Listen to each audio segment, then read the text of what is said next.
నమస్కారం ప్రజలారా. ఈరోజు ప్రతి కులం గురించి చెప్తా, మాదిగాని కులం గురించి కాదు, ప్రతి కులం గురించి ఒక్కొక్క వీడియోలో చెప్తా. కానీ ఒకటి గుర్తుంచుకోవాలా, ప్రతి కులానికి ఈరోజు ఒక హక్కు ఉందంటే, ప్రతి కులానికి ప్రశ్నించే ఒక హక్కున్నా, బతికే హక్కున్నా, ఏ హక్కున్నా దాన్ని ఇచ్చింది డాక్టర్ బాబాసాహెబ్ అంబేద్కర్ గారు, మహాత్మా గాంధీ గారు, నెహ్రూ గారు, సర్దార్ వల్లభాయ్ పటేల్ గారు. ఇది గుర్తుంచుకోండి. కానీ ఈరోజు నాకు నిన్న మొన్న ఇది వీడియో చేయడానికి మెయిన్ కారణం అంటే, నిన్న మొన్న ఒక బీజేపీ ఫాల్తూ నా కొడుకు అన్నాడు, మేము రిజర్వేషన్లు తీసేస్తాం అంటే, నాకు పర్సనల్గా అన్నాడు, నేను వాడు ఎన్నో పబ్లిక్ అన్నాడని చెప్తలే, రిజర్వేషన్లు తీసేస్తాం, మళ్ళా మాదిగోళ్ళు ఊరు బయటనే ఉండాలా, మాలోళ్ళు ఊరు బయటనే ఉండాలి, వాళ్ళు అదే పని చేయాలి, వీళ్ళు అదే పని చేయాలి. చూతే నా కొడక శ్రీరాముణ్ణి యుద్ధంలో గెలిపించడానికి ముఖ్య పాత్ర పోషించిన జాంబవంతు నుంచి పుట్టిన కులం మాదిగ కులం. ఈరోజు అసలు కులం నుంచి ఒక్కోడన్నా మీరు రామ మందిర్ ఇనాగ్రేషన్ పిలిచిరారా? ఒక్కోడన్నా? ఎంతమందికి తెలుసు మాదిగ జాంబవంతుని కులం నుంచి పుట్టిరని? జాంబవంతుడు ఫస్ట్ మాదిగ వ్యక్తి అని. ఈరోజు మాదిగ కులం లేకపోతే ఈ సమాజంలో ఒక్కడు బతకడు మాదిగ కులం లేకపోతే వాళ్ళని తక్కువ కులం అని చెప్తారా? ఏ నా కొడుకురా మాదిగ కులం తక్కువ నా కొడుకు అని చెప్పింది? ఏ నా కొడుకు చెప్పిండు వాడొక తక్కువ వీడు ఎక్కువ ఎక్కని? ఎవరు చెప్పిండు? ఎవరన్నా రాసిండా? ఏమన్నా చెప్పిర్రా? ఈ హౌల నా కొడుకులు ఈరోజు కులాల మధ్య చిచ్చు పెట్టుడు కాకుండా లోపల ఉన్న మతాల మధ్యలో కూడా చిచ్చులు పెట్టుకుంటా మాదిగ అట్లా, మాలో ఇట్లా అని మాట్లాడతారా? ఈరోజు మాదిగ గారు మీరు అందరు గుర్తుంచుకోండి, ఇంతే ఊకుంటే, ఇంతే చూతే నాకు ఇంతే రుబాబ్ చేసుకుంటా పోతారు. మళ్ళీ ఇంకొక 5 ఏళ్లలో మనకి ఏమే ఉండయి, మళ్ళీ ఊరు బయట ఉండాలి మనం, అంతే. మళ్ళా చెప్పులు ఉడుకుంటేనే బతకాలి మనం, జీవితాంతం మజా అవుతుంది.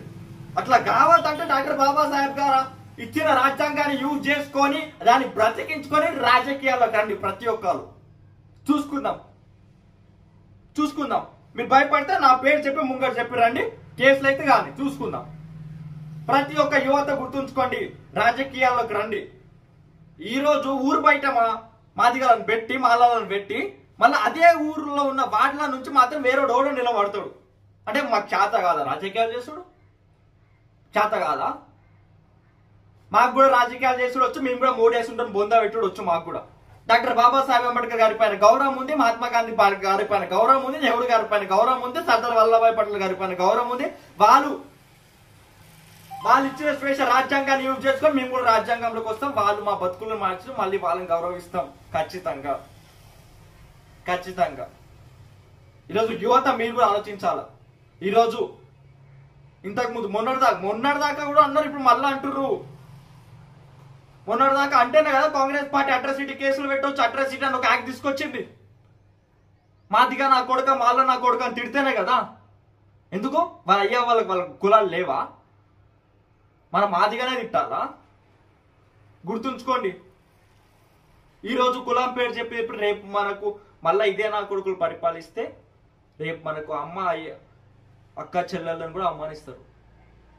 అట్లా కావద్దంటే రండి, కాంగ్రెస్ పార్టీ ఉంది, మనకు స్వేచ్ఛ ఇచ్చిన పార్టీ. మీరే రాజకీయాల్లోకి రండి, మీరే నిలబడండి, మీరే గెలవండి, మీరే ప్రశ్నించండి. అట్లా కాకుండా ఇంట్లో కూర్చొని ఉంటాం, వానికి ఎవరికో వాట్సాప్ లో చూసుకొని మోసపోతామంటే మన కులాలను మళ్ళా ఊరు బయటనే పెడతారు. సో అందరు రిక్వెస్ట్ చేస్తున్నా, మాదిగ సోదరులకి, నిన్న మొన్న పుట్టిన కులం కాదు కదా మనది, ఎప్పటి నుంచో పుట్టినాం. ఎంతో నాలెడ్జ్ ఉంది. 70-80 లక్షల మంది ఉన్నాం ఒట్టి సౌత్ ఇండియాలో మనం. ఎందుకు ఇంట్లో కూర్చోండి? ఎందుకు? రాజకీయాల్లోకి రండి, పోరాడండి, ప్రశ్నించండి. మా రిజర్వేషన్ ఎట్లా తీస్తారో దొంగ నా కొడుకు అని కాలర్ పట్టుకొని అడగండి. చూద్దాం ఎవరు తీస్తాడో, ఎంత దమ్ముందో చూద్దాం. రండి.